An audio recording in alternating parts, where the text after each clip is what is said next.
Hey everyone, welcome to the Ask Nicole Weekly live stream. My name is Nicole Willette, and people often ask me questions. It might be in a meeting situation or an email situation, or it just might be as part of this series. And I like to talk about all things marketing and tech as it relates to small business. Our marketing company works with small businesses. We have for the last 14 years. So we have a lot of great stories and experiences in addition to knowledge about internet marketing in general. So if you have a topic you'd like us to cover, please leave it as a comment wherever you're watching this video. You can also private message us if you feel like you don't want full credit for that publicly. And if you want to watch past episodes of this broadcast, you can scroll back to wherever you're watching this now. There's past episodes there. But you can also kind of binge content a little bit more if you go to either the blog section of our website or to our YouTube channel where we have playlists all by subject matter. So enjoy. I certainly do. I mean, making the videos, not watching them. So I'm recording this in the past. I'm not recording this live right now because this is one of those topics that I have a lot to say. And I'm not sure if this is going to be a two-part video or I'm going to be a little bit meandery and want to cut myself down. So I did want to give myself that option because this keyword research, keywords as a concept is a pretty big one in a pretty general one. So if you are confused by some aspects of what I talk about, I do hope you'll leave a comment because I could talk for a long time about keyword research and I'm trying to keep it manageable. But if there's something I can clarify, I'd love to do that. So let me tell you a little story about keyword research. About 7-ish years ago, I was hired by a university. Now, this university wanted us to do some search engine optimization on their website. So think about most universities, right? Hundreds of pages of content, including a blog. Also, over 100,000 visitors every single year to the website. So what they wanted to do was say, okay, I don't want to keep paying for ads all the time. We want people to be able to find our website more easily. So what can we do in regards to optimizing our site for search? Now, we had a few constraints here. Number one, the website software was really limited into what it allowed us to do. It wasn't WordPress. It was a kind of proprietary CMS that only had parts of it available to people who were editing the site, including us.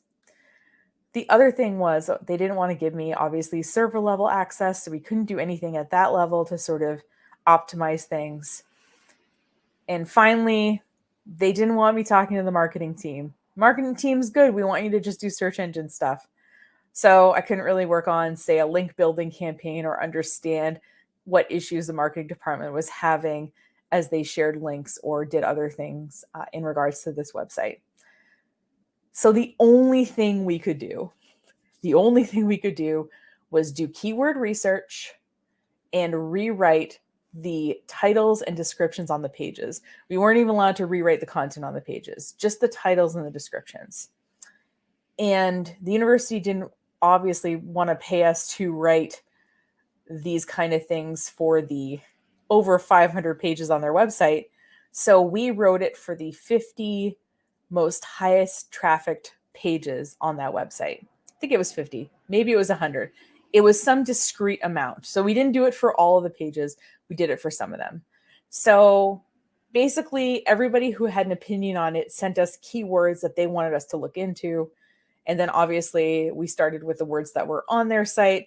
And between those two lists, we were able to kind of increase that list and then narrow it down to the ones that were most popular, that were most relevant.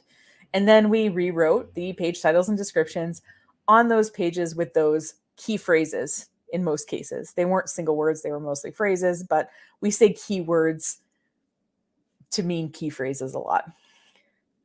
So fast forward 6 months later, one of the higher ups at the college calls me in for a meeting and basically was like, so what did you do? And I realized that question was probably coming, being that this person wanted a meeting with me.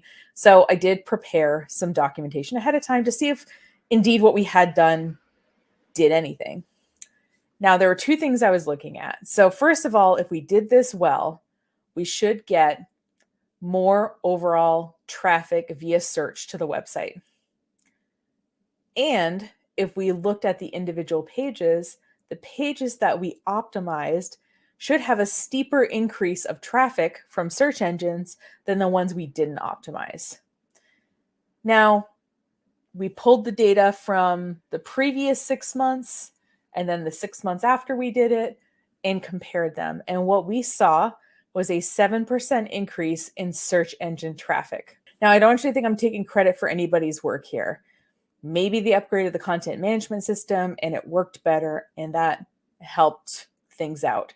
Maybe the marketing department did some kind of campaign that helped build the links that helped the search engines find this website more easily.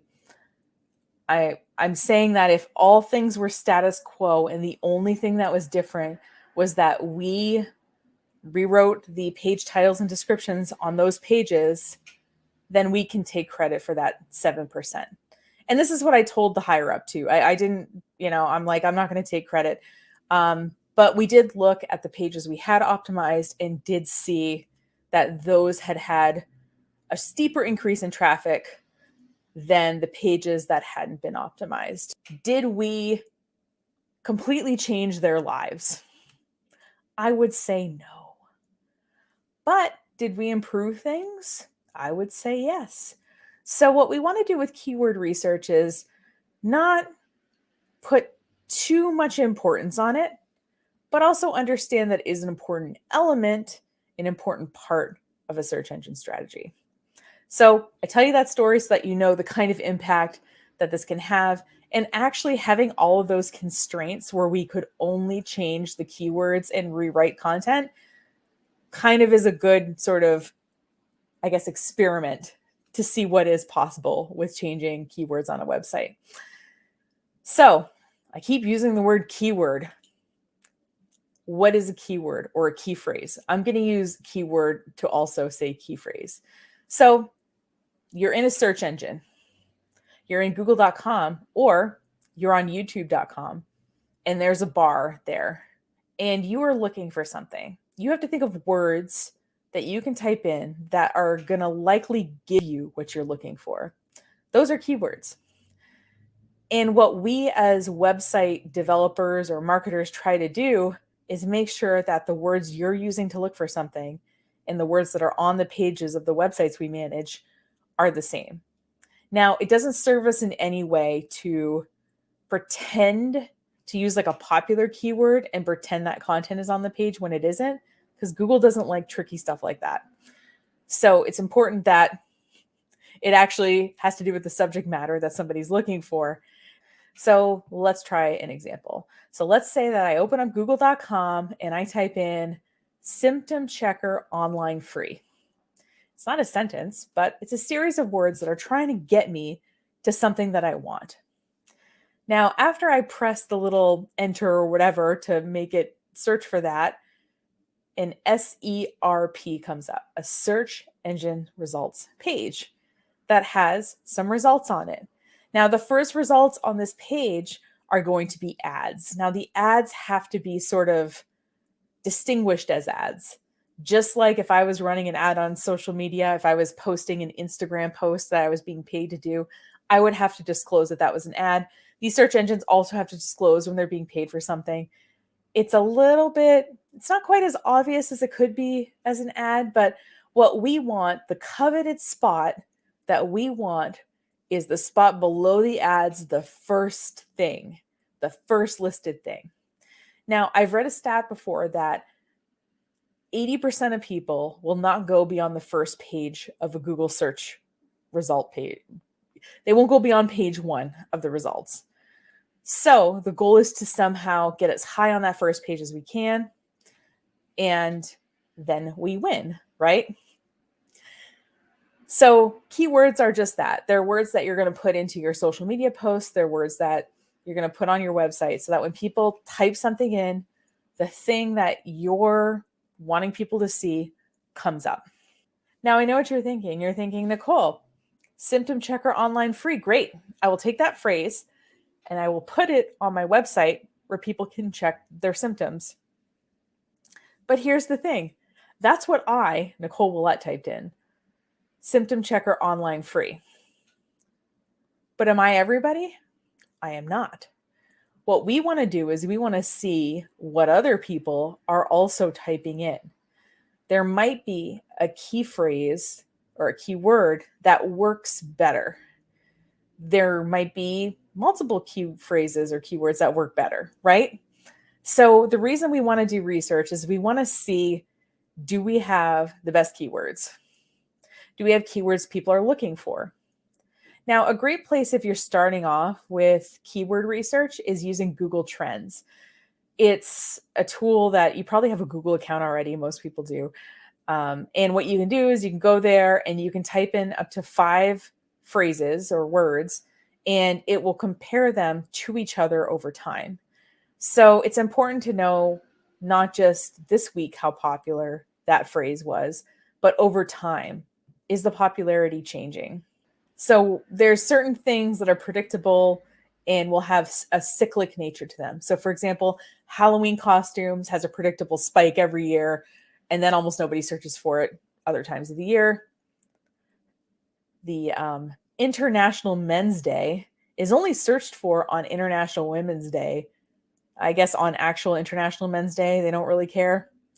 But point being is that certain keywords are cyclic and certain keywords are either kind of trending upward, downward, or kind of flatlined.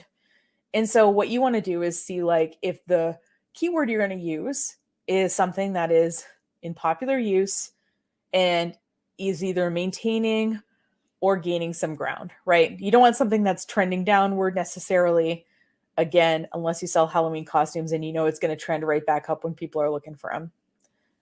Another reason that you want to do keyword research is that you want to pick keywords that you're not competing with other people for. So I have a really great story with this one. I had a client. I'm going to change their industry. Okay. I had a client and they had a store that sold body products.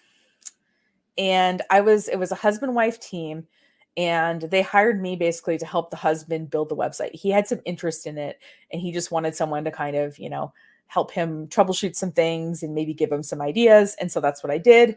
And the wife was kind of the front of house, the person who was physically in the store all day. And so I got a call from them, her asking for a meeting. And so I drive down there to have this meeting, and they have me come in and she has me sit down, and I can tell she's angry. Now, I don't know what she's angry for because I haven't built the website like her husband did, right? So I can tell her husband's sitting there and he won't even look at me. And I'm thinking, okay, this is going to be bad. And so she said, open up Google. So I open up my computer, connect to her Wi-Fi, and I open up Google. And then I look at her and she says, type in lotion. So I type in lotion. And then she says, why am I not on the first page? I paid you to help me with search engine optimization. And so I started listing like Johnson and Johnson. I started listing all these like national brands that if you're looking up lotion, they're going to outrank you. They have newer websites than you do. They have a whole web development and marketing teams. They have more money to spend on ads than you do. You can't bring a knife to a gunfight. So I just sat there and let her yell at me, and her husband apologized to me later. She also thought I was having an affair with her husband or something. That also came up. I think it was more about that. But point being is that you can't necessarily rank for a very popular keyword if you're a very small website. So what you have to add is some modifiers to it. So let's say that her lotion store was in Lake Placid. So handmade lotion Lake Placid might be something that she could rank for. Lotion, not so much. So part of why we do keyword research is we look for popular things, and then we look for things that are actually possible, that there's enough of a search volume, but that there's not these large companies trying to compete with us for these key phrases. So it's kind of a sweet spot. So we do keyword research so that we're able to more easily find these things. So you might be asking yourself, well, okay, I'm willing to do some keyword research. How do I find the keywords? So our first tool is Keywords Everywhere. Now, this is a relatively new tool to me, full disclosure. But what it is it's a Google Chrome extension. So this is it right here. And as you see, I have 87,261 credits left. So for $10, I got 100,000 credits. Now, I was curious, like, what these credits were going toward, because, I was curious. And so I'm able to see, say, in the last month, so January of 2022, these are the times that I was able to see a sort of keyword result. And what I mean by that is, and I spent a whole, whatever $10, whatever 100,000th of $10 is. So like, I don't know, I spent a tenth of a cent on you guys here. And so I typed in my name, Nicole Willett. Now, as we see here, there's this whole side area that is showing me the SEO difficulty of this keyword and kind of gives me, and if I wanted to, I could click on the detailed breakdown and it would show me what people were ranking for this. So you'll notice that my Facebook page is number 1. A staff attorney is number 2. Crunchbase profile executive assistant is number 3. Assistant director of USM is number 4. My Instagram is number 5. Oh, Bachelor Nation viral tweets. Somebody with my namesake did a viral tweet about The Bachelor. It wasn't me, I wish. And associate. Okay, so I'm 2 out of these 7. Okay. And it's showing me kind of the difficulty of how I could sort of surpass these different ranks. So another thing that's being suggested here is long tail keywords. So long tail keywords are my name plus something else, right? So the more specific I make this phrase, the easier it might be to rank for. The fact that Nicole Willett obituary is one of them, it's kind of interesting. But let's say I really liked these suggestions. I could click add all keywords. And it would add all of these keywords to my keyword watch list on Keywords Everywhere. So there are a lot of parts to Keywords Everywhere. And they let you kind of save things to your profile so that you can refer to them. I can have my favorite keywords. I thought this competitor keyword gap analysis would be interesting because some people, when they do keyword research, they're like, oh, what are your competitors doing? By the way, Indie Hall, I don't consider a competitor. They're a giant co-working space in Philadelphia, but I knew some stuff would come up. So online co-working space. Okay, so I do have a virtual membership. So I see online co-working space being something that they have on their website. A lot of stuff about Discord. So kind of the only one I can really use is this online co-working space one. But if you're the kind of person who likes to look at your competition, all the keyword research tools out there will let you do a competitive analysis, in addition to also just letting you search what is generally searched for in terms of popularity and things like that. Now, one thing I've kind of glossed over up until this point is this idea that there is also, with all these keyword tools, a CPC or a cost per click associated with each keyword or key phrase. Now, if you think about it, any place you can take out an ad is bid-based. So let's say you and I are going head-to-head, competition to take out a Google ad. Let's say we both want the term internet marketing for small business, right? We want that phrase. I haven't seen if this is popular or not, by the way. This is just a fake example. So let's say that in this, we both want this keyword. And I say that I'm willing to pay a maximum bid of $1 per click. And on your side, you don't know what I'm bidding, but you're like, I'm willing to pay $2 per click. Guess whose ad is going to show? your ad is going to show because you're willing to pay more. So we can look at cost per click partially as sort of the idea of competition. But sometimes what these tools will find is a key phrase, keyword that people are looking for, but that nobody is buying ads for. And what they try to do is show you opportunities there. So if you see that number, that's what that means. And clearly, certain things cost more than other things. But the idea is that if you're willing to spend that kind of money for a click and you know how your website converts into customers, you can do the math and decide if it's worth it to you. Let's say that you're thinking, Nicole, as much as I would enjoy slowly spending $10 over the course of like 2 years and seeing every possible keyword next to every search that I do in Google and in YouTube, I just want to go in, do some research, and get out. I respect the hustle. I recommend using a keyword software, and most of them will have a free trial. I've used Keyword Discovery. I actually really like it. I've used it several times. And what I like about tools like this is, in addition to giving you traffic and stuff, it also gives you some context. Another story about keywords.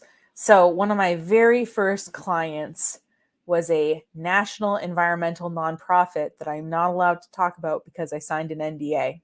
But it was a big one, and you definitely would have heard of them.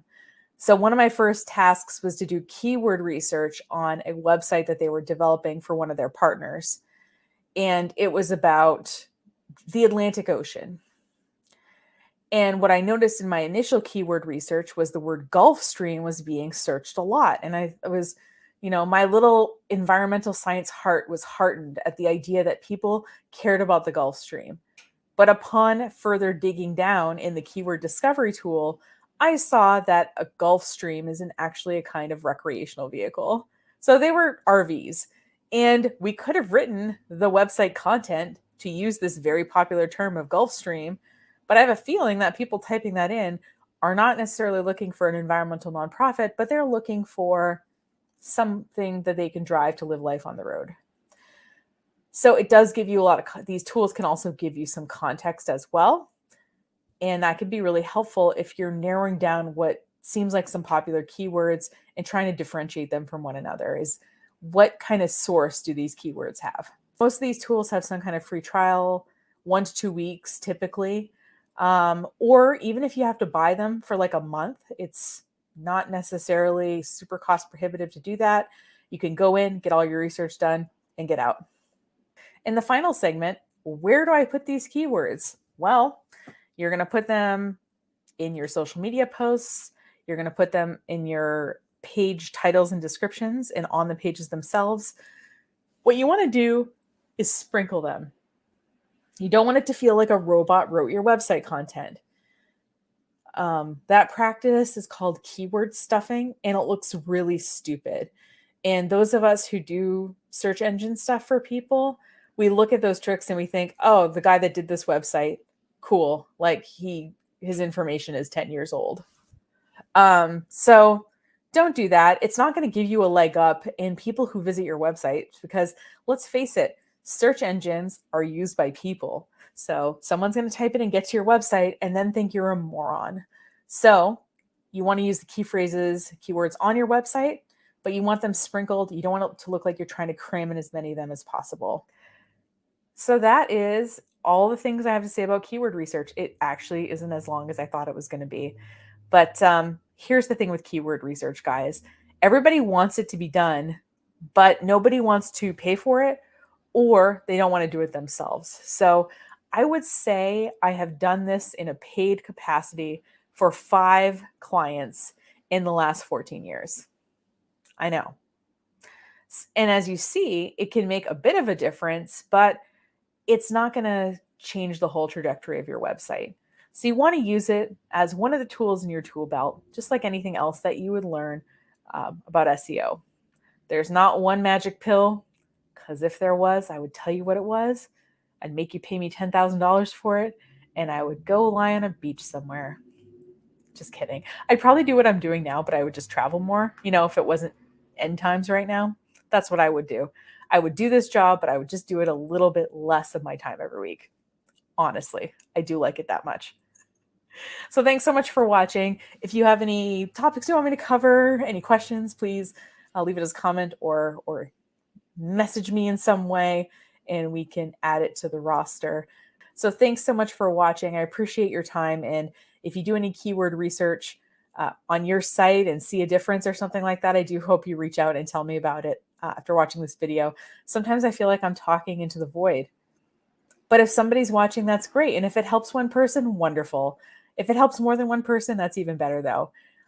Thanks so much. Have a great rest of your day, and I will see you next week.